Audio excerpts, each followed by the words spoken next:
네, 살인 진드기병이라는 말 들어보셨습니까? 중증 열성혈소판 감소 증후군, 일명 SFTS를 일컫는 말인데요. 며칠 전에 강원도에서도 첫 사망자가 나오면서 긴장감이 높아지고 있습니다. 스튜디오에 홍승현 기자와 함께합니다. 안녕하십니까? 네, 우선 사망자 관련 내용부터 전해주실까요? 네, 감염자는 영월에 거주하던 70대 여성입니다. 지난달 26일에 집 근처에 있는 텃밭에서 일을 하다가 진드기에 물렸고 피로감과 발열 증세를 보였는데요. 이후에 근처 대학병원에서 치료를 받던 중 증세가 악화돼서 지난 3일에 숨졌습니다. 치료 중에 SFTS 검사를 받기도 했는데요. 그 결과가 사망한 뒤 이틀이 지난 5일에 나왔습니다. SFTS 확진 판정을 받으면서 도내 첫 확진 사망자 사례가 된 겁니다. 네, 이 중증 열성혈소판 증후군, 이 이름부터 좀 어려운데요. 어떤 병입니까? 네, 일명 앞서 말씀드린 대로 SFTS라고도 하죠. 줄증 열성 혈소판 감소 증후군은 바이러스를 가진 참 진드기에 물려서 발생합니다.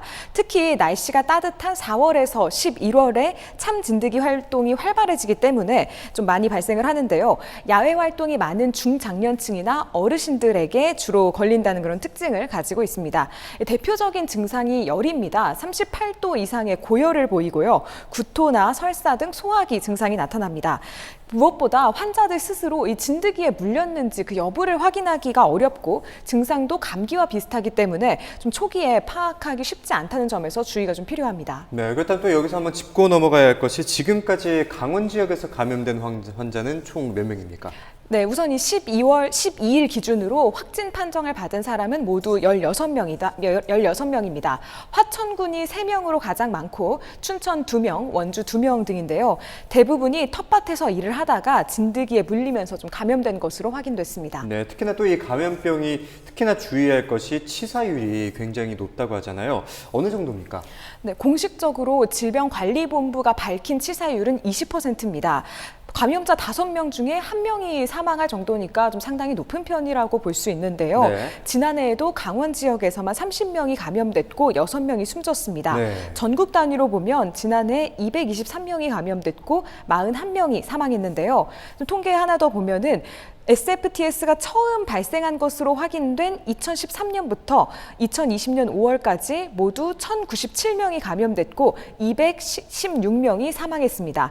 강원도는 2016년에 29명, 2017년에 39명, 2018년 35명, 지난해 30명의 감염자가 나왔으니까 매년 감염자가 한 30-40명에 달한다. 이렇게 보시면 되겠습니다. 네, 매년 사망자가 발생했던 현황인데 또 이 밖에 주의해야 할 점들에 대해서도 짚어주실까요? 네, 가장 큰 문제는 아직까지 백신이나 예방약이 없다는 점입니다. 진드기에 물리지 않는 환경을 만드는 것이 무엇보다도 좀 중요한데요. 감염 당국은 기피제를 사용하는 것이 도움은 되지만 피부를 최대한 노출하지 않는 것이 우선 가장 중요하다고 말합니다. 농사일을 하거나 풀숲에 들어갈 때는 긴팔과 긴 바지를 입고 신발도 발등을 다 덮는 신발을 착용해야 합니다. 또 야외 활동 후에는 진드기에 물리지 않았나 꼭 확인하셔야 하고요. 물렸을 때는 손으로 무리하게 당기지 마시고 핀셋 등으로 제거한 뒤에 물린 부위를 소독하고 의료기관에 방문하시는 것이 좋습니다. 네, 또 여기 아무래도 치사율이 높다 보니까 상당히 우려스러운 상황인데요. 그렇다고 이 진드기에 물렸다고 해서 모두 다 감염이 되는 건 아니라고요? 그렇습니다. 질병관리본부 자료를 보면은 국내에 서식하고 있는 참 진드기 중에 극히 일부만 SFTS 바이러스를 가지고 있다고 합니다. 네. 진드기에 물렸다고 해서 너무 과도한 공포심을 가질 필요는 없는데요. 그래도 고령자에는 위험할 수 있기 때문에 흔히들 잠복기로 일컬어진 2주 이내에 구토나 설사 같은 소화기 증상이 나타나면은 즉시 가까운 의료기관에 방문하시는 것이 좋겠습니다. 네, 이번 시간은 중증 열성 혈소판 감소 증후군에 대해서 홍승현 기자와 함께 이야기 나눠봤습니다. 오늘 말씀 고맙습니다.